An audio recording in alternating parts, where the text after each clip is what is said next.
कहीं पे कोई मसला होता है, पुलिस वाले रोकते हैं तो वो कहता है मैं इंडियन हूँ। हाँ तो उससे बहुत हाँ, नहीं, और इंडियन और पाकिस्तानी स्टूडेंट साथ रहते हैं। जी जी जी तो पाकिस्तानी स्टूडेंट को भी इंडियन कहते हैं। हाँ। कि पासपोर्ट तो तुम्हारा इधर है, जी जी इंडियन बोल दो ना। नहीं, हाँ अस्सलाम वालेकुम, नमस्ते, सत श्री अकाल। उम्मीद करता हूँ ठीक होंगे, खुश होंगे दोस्तों। जहाँ रहें खुश रहें, माँ बाप का ख्याल करें, क्योंकि माँ बाप है तो सभी कुछ। मैं उतारिक नाज़िम मेरे साथ मौजूद हैं।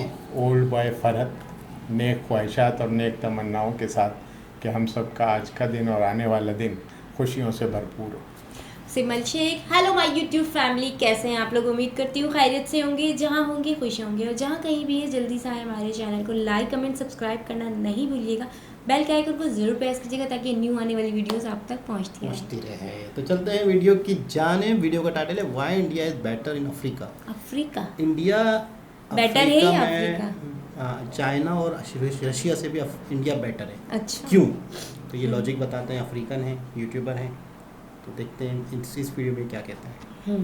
The next place which is going to make India rich is Africa. The next big market which is going to make India rich is Africa. Let me explain. There are to me so many very obvious reasons why India can be extremely rich by getting into Africa. And this is not by stealing or doing anything wrong. I'm going to give 5 reasons which can make India very rich working with Africa. Number 1, the economy of Africa is growing, which is somehow something similar to India where the middle class is increasing very much, the same way it's happening in Africa, which means the consumers are increasing very much, and which means the market is increasing very much. And that, to an entrepreneur, is money. The similarities in history. Of course, it's something which might seem not so convincing, but the fact that African countries and India, they do have somehow something which is too close in their history, which is the past of colonization and the struggle of trying to come up and rebuilding yourself. That is already a very good thing which can unify the mindset of people into adapting the same thing which have worked in India can also work in Africa. My third point, which is one of the most crucial things which I've seen happening in India, and I have been convinced so much if Indian companies can apply it in Africa, they will win big. Actually, they have been already winning big. And this is bringing quality at an affordable price. They have been doing it already with bikes and so many other products which are mostly trusted in Africa, but the fact that they have the Made in India label on them. And this is something which have been always applied in India, where good products which are again quality for so many people is one of the ways in which Indians can apply the same thing in Africa and win a large market. If, for example, they've already been doing it with bikes, with Bajaj and TVS. The fourth reason that India can win in Africa is because they already have a large diaspora in Africa also. There's so many Indians in Africa, and in so many other African countries today it has become something really common walking into a shop or in an office and finding an Indian. And even some have adopted the nationalities, they work in the parliament, they even formed tribes in African countries. This is one of the ways which can make it very easy for any Indian entrepreneur to penetrate quickly in any African country. Fifth reason, they are complementary to each other. And this means that one place might be rich into resources, another place might be rich into workforce, technology, and so many other things, which can facilitate an exchange of goods. The same way it's being done in India, that not everywhere you can find tea, not everywhere you can find mangoes. Some places which have an abundance of one thing, they sell it into a different place and they try to maintain a good price all over the country. The same thing can be applied between India and African countries by exchanging the things which might be in abundance in one area and bringing them into another area. And that is how people grow together, by sharing what you have better and what I have better and just exchanging it. Anyways, there's still so many ways in which India can actually get rich working in Africa. But nowadays it seems very probable that so many African governments are literally collaborating with Indians by making visits, by inviting Indians, by collaborating in scholarships and so many other things. It seems like we have all the opportunities of actually collaborating and creating something together. Thanks so much for being here. Catch you next time.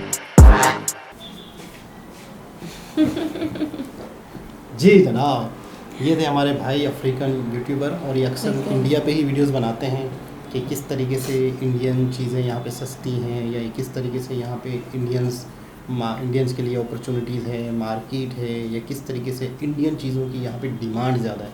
तो एक पिछली video मैंने देखी थी जिसमें ये बता रहे थे कि यहाँ पर इंडिया पे बहुत भरोसा किया जाता है, इंडियन प्रोडक्ट्स पे बनिस्बत चाइना के। जैसे कोई चीज़ होती है, जैसे हमारे यहाँ भी यही है, हम जैसे ऑयल, ख़वातीन को तो अक्सर पता होगा कि ऑयल के मामले में, ब्यूटी के प्रोडक्ट्स के मामले में, वैसे भी अगर दूसरे प्रोडक्ट्स भी देखें तो चाइना की लाइफ नहीं है ना। चाइना का कोई भी प्रोडक्ट होता है वो मुश्किल से 2 महीने 3 महीने चलता है, उसके बाद वो ख़त्म हो जाता है, यानी कि टूट जाता है, या गिरते ही वो टूट जाता है, या उसकी एक्सपायरी फिनिश हो जाती है। उसके बामुकाबिल जो पाकिस्तान का प्रोडक्ट होता है तो वो फिर ज़्यादा पायदार होता है। तो चाइना इंडिया का प्रोडक्ट नो मोर, यानी कि लाइफ नहीं है उसकी ज़्यादा। उसके प्रोडक्ट को तो यही कहा जाता है कि इसकी लाइफ कहाँ होती है। और फिर दूसरी चीज़ है कि जो एक एवरेज ऑफ पीपल जो है ना, मेंटलिटी भी और स्टैंडर्ड तो वो भी बहुत ज़्यादा सिमिलरिटी है। तो इस वजह से भी कह रहे हैं कि इंडियंस प्रोडक्ट की और उनके रेट की यहाँ पर ज़्यादा मतलब है कि पसंद किया जाता है। आप क्या कहेंगे सर? नहीं, ये बात तो है। ये जो चीज़ें उन्होंने एक्सप्लेन की हैं अपने कंट्री के लिहाज से, तो ये वाली बात है कि जैसे उनकी जो कंट्री वाइज जो है इतना ज़्यादा वो तरक्की वही वाली बात है कि इतना उनकी इनकम वगैरह लेवल और ये तमाम चीज़ें ऐसा है कि जो ये प्रोडक्ट्स इंडिया से उनको मिलती हैं।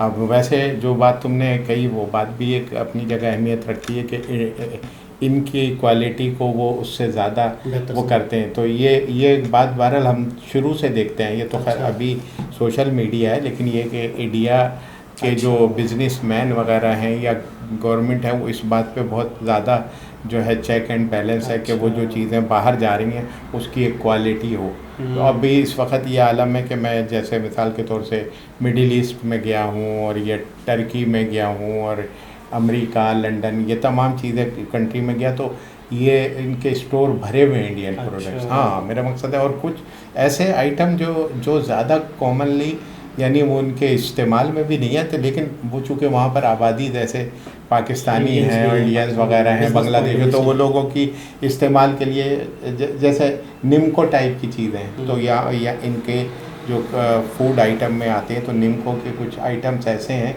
कि जो समझो कि वहाँ पर लोग हाथ ही, मैं खुद भी जाता हूँ तो स्टोर में जाने के बाद इन्हीं प्रोडक्ट्स को जो इंडिया की है कि वो इनकी इतना क्वालिटी वाइज होते हैं। और उसके अलावा भी यानी जैसे यानी गारमेंट्स वगैरह का तमाम चीज़ें हैं तो वो ज़ाहिर है गारमेंट्स वगैरह आप ये इंडिया से जो मंगाएंगे तो बहुत इनको चीप पड़ेगा ना, उसके लिहाज से लेबर वर्क भी इंडिया में लेबर, हाँ जी। तो बहरहाल ये है कि उन्होंने ये भी बस एक उनके पॉजिटिव पॉइंट्स में जाता है कि अब ये जो ऐसे ममालिक हैं जो तरक्की पजीर हैं, जो एफ़र्ट्स कर रहे हैं, उनके लिए इंडिया की कंट्री एक अपॉर्चुनिटी वाइज बहुत ज़्यादा अच्छी अपॉर्चुनिटी के तहत। मैंने एक बात सुनी थी तो मुझे बड़ी हैरत होती और आप भी शायद हैरान होंगे कि एक ऐसी बाइक है इंडिया में बनती है, बॉस या ब्रॉस या कुछ ऐसी बाइक है जो ऐसी गोल्ड तरह की बड़ी सी लाइट है उसके आगे। अच्छा। वो इंडिया में मैन्युफैक्चर होती है। अच्छा। सिर्फ अफ्रीका के लिए।